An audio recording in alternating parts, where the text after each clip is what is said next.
What happened when a drunk fan embarrassed himself in front of 70,000 people became the moment that proved Michael Jackson wasn't just the king of pop, he was the king of hearts. It was July 16, 1988. Wembley Stadium. The Bad World Tour was at its peak, and Michael Jackson had just finished the opening verse of Man in the Mirror, when suddenly, from the front row, a disheveled man stumbled onto the stage. Security rushed forward, but what Michael did next would echo through music history forever. He stopped singing. He put down his microphone. And he walked directly toward the man everyone else wanted to remove. The crowd of 70,000 fell into complete silence. This wasn't part of the show. This wasn't rehearsed. This was real life interrupting the greatest performer on earth, and what happened next would change everyone who witnessed it. But to understand the magnitude of this moment, we need to go back to the beginning of that night, when nobody could have predicted that a broken man's desperate act would become the most beautiful example of human compassion ever captured on stage. The July heat in London was suffocating, but inside Wembley Stadium, the energy was electric. Michael Jackson's Bad World Tour had become a cultural phenomenon. Every show sold out in minutes. Every performance was a masterclass in entertainment. Tonight was the fourth consecutive night at Wembley, and the crowd's anticipation was palpable. Among the 70,000 screaming fans stood David Mitchell, a 42-year-old construction worker from Manchester. David wasn't your typical Michael Jackson fan. He was older, rougher around the edges, and tonight, he was drunk. Very drunk. David's story was one of loss and desperation. 6 months earlier, his 8-year-old daughter Emma had lost her battle with leukemia. The same daughter who used to dance around their living room to Billie Jean. The same little girl who made him promise to take her to see Michael Jackson perform live someday. That promise haunted David every single day. Tonight, he'd driven down to London with Emma's favorite Michael Jackson album, Thriller, clutched in his hands. He'd somehow managed to get a front-row ticket through a scalper, spending money he couldn't afford. But this wasn't about the money. This was about keeping a promise to a little girl who would never dance again. The alcohol was David's way of numbing the pain, but it also clouded his judgment. As Michael Jackson appeared on stage in his iconic black jacket and white glove, something broke inside David. The grief, the guilt, the overwhelming need to connect with the man whose music had brought his daughter so much joy, it all came crashing down at once. Michael Jackson was halfway through Man in the Mirror, when David made a decision that would change both their lives forever. The song's lyrics about making a change and looking at the man in the mirror seemed to speak directly to David's soul. In his intoxicated state, with tears streaming down his face, he decided he needed to reach Michael. He needed to tell him about Emma. He needed Michael to know that his music had mattered to a little girl who was no longer here. David climbed over the security barrier and stumbled onto the stage. The crowd gasped. Security guards immediately started moving toward him. The music stopped abruptly as the band looked to Michael for direction. In most concerts, this would be the moment security would tackle the intruder and drag him away while the show continued. But Michael Jackson wasn't most performers. Instead of backing away or signaling for security, Michael did something that stunned everyone in the arena. He walked directly toward David. He looked into the man's bloodshot, tear-filled eyes and saw something that everyone else had missed. He saw pain. Real, raw, human pain. "Wait," Michael said softly to his security team, raising his hand. The entire stadium held its breath. David was swaying slightly, clutching Emma's album to his chest like a lifeline. He tried to speak, but the words came out slurred and broken. "My daughter, she loved you, she's gone.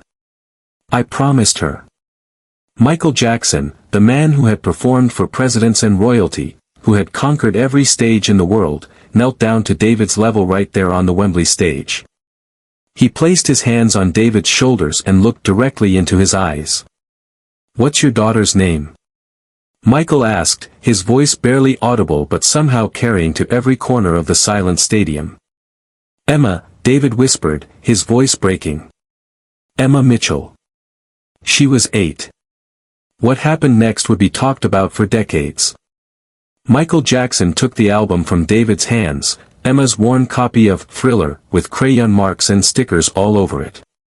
He held it close to his heart for a moment, then looked back up at David. "Emma's here tonight," Michael said, his own voice thick with emotion. "Can you feel her? She's in the music. She's in every voice singing along. She's in your heart, and now she's in mine too." But the most incredible part of this story was yet to come. What Michael Jackson did next proved why he was called the King of Pop, and so much more. Michael stood up and addressed the entire stadium. His voice, amplified by the microphones, reached every single person in Wembley and millions more watching the broadcast.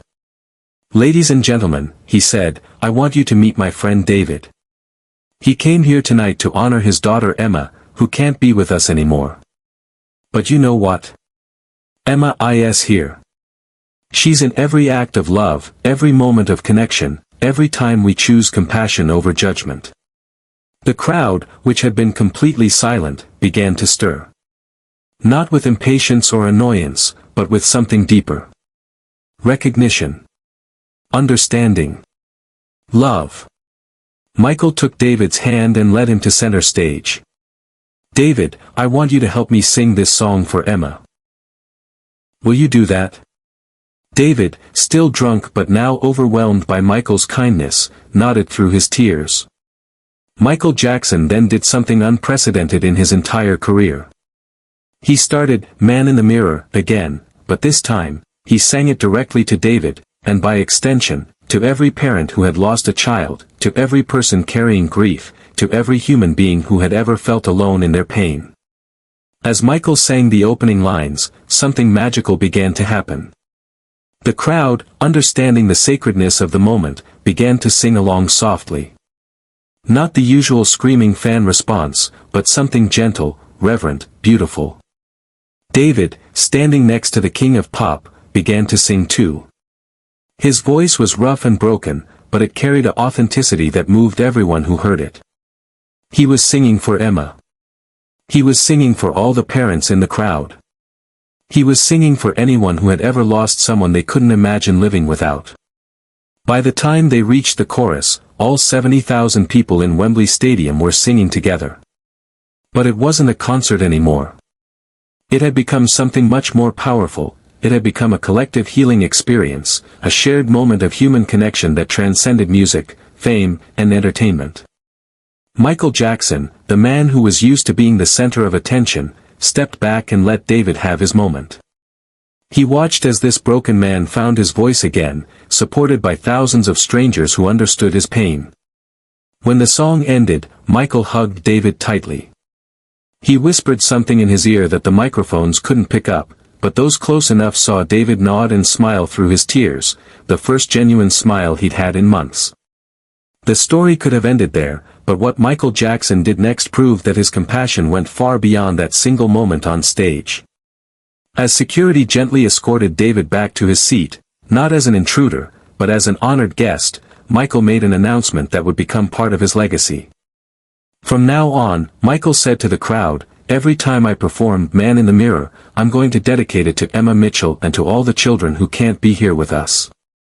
Because music isn't just entertainment, it's healing. It's love made audible." Michael kept that promise for the rest of his career.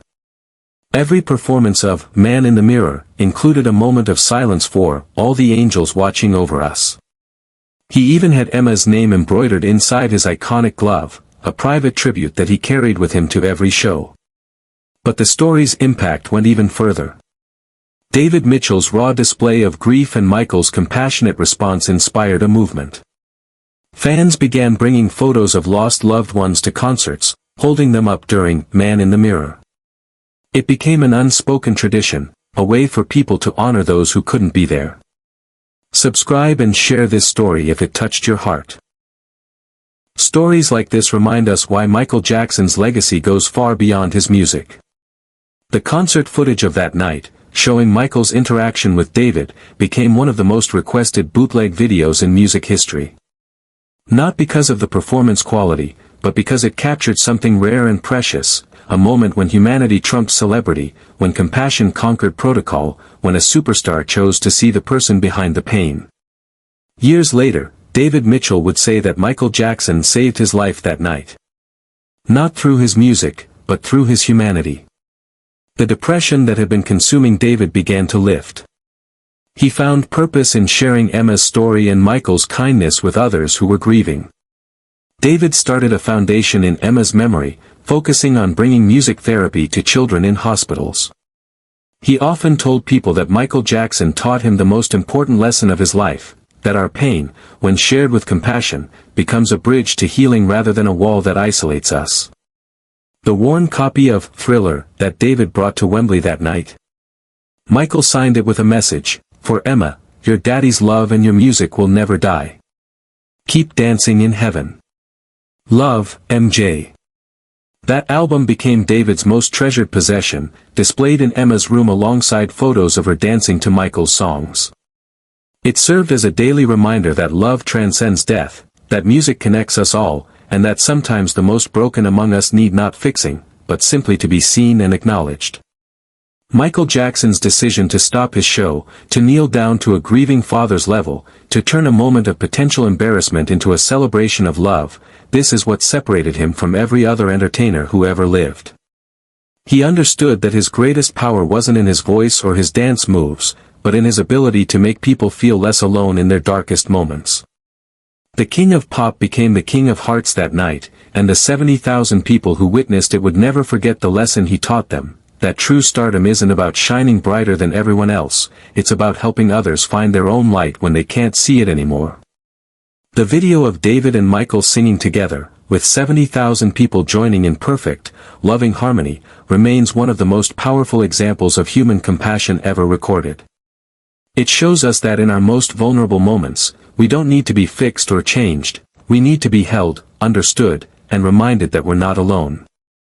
Share this story with someone who needs to remember that there's still beauty in the world, and don't forget to subscribe for more stories that remind us of music's power to heal. That night at Wembley, Michael Jackson proved that the greatest performances aren't always about perfect vocals or flawless choreography. Sometimes, they're about stopping everything to help a broken person find their voice again. And in doing so, he gave all of us permission to be vulnerable, to be human, and to believe that our pain can become our purpose when met with compassion. The ripple effects of that single moment continued long after the last note faded and the stadium lights dimmed. Backstage, Michael's tour manager approached him with concerns about the precedent this might set. What if other fans tried to interrupt shows? Michael's response was characteristic of his philosophy: "Then we'll meet each one with the same love we showed David tonight." Word of what happened spread rapidly through the music industry. Fellow artists began calling Michael's team, wanting to know more about how he handled the situation. Some were skeptical, viewing it as a publicity stunt, but those who knew Michael personally understood this was simply who he was when cameras weren't rolling. Janet Jackson later revealed in interviews that growing up, Michael would often stop playing with his siblings to comfort neighborhood kids who were crying or upset. He couldn't walk past someone in pain, she said. It physically hurt him to see others hurting. The Wembley incident became a turning point not just for David Mitchell, but for Michael himself. Friends noticed a change in how he approached his concerts after that night. He began incorporating more spontaneous moments of connection with the audience, sometimes stopping mid-song to acknowledge signs held up by fans or to wave at children in wheelchairs brought to the front by security. His choreographer, Vincent Patterson, later shared that Michael insisted on creating designated spaces near the stage for fans who might be dealing with loss or illness. He wanted to make sure everyone felt seen, Patterson recalled. The stage wasn't just a performance space for him anymore, it became a place of healing. The Thriller album that David brought that night, Emma's treasured copy with its crayon marks and worn edges, became legendary among Michael Jackson collectors. But David never sold it, despite receiving offers that could have changed his financial situation. "It's not mine to sell," he would tell anyone who asked. "It belongs to Emma's memory and to every parent who's ever had to say goodbye too soon." Michael's influence on David extended beyond that single night. In the months following the concert, Michael's team quietly reached out to David, connecting him with grief counselors and support groups for parents who had lost children. They never publicized this assistance, understanding that genuine compassion doesn't seek recognition. David's transformation was remarkable. The man who had been consumed by alcohol and despair found new purpose through sharing his story. He began speaking at schools about the dangers of drunk driving and the importance of dealing with grief in healthy ways. Emma's story, intertwined with that magical night at Wembley, became a powerful testimony to the healing power of human connection. Years later, when Michael Jackson passed away in 2009, David was among thousands who gathered outside the gates of Neverland Ranch. He brought Emma's Thriller album with him, along with a letter he'd written but never sent, thanking Michael for saving his life. A security guard, recognizing David from old concert footage, quietly accepted the letter, promising it would reach Michael's family.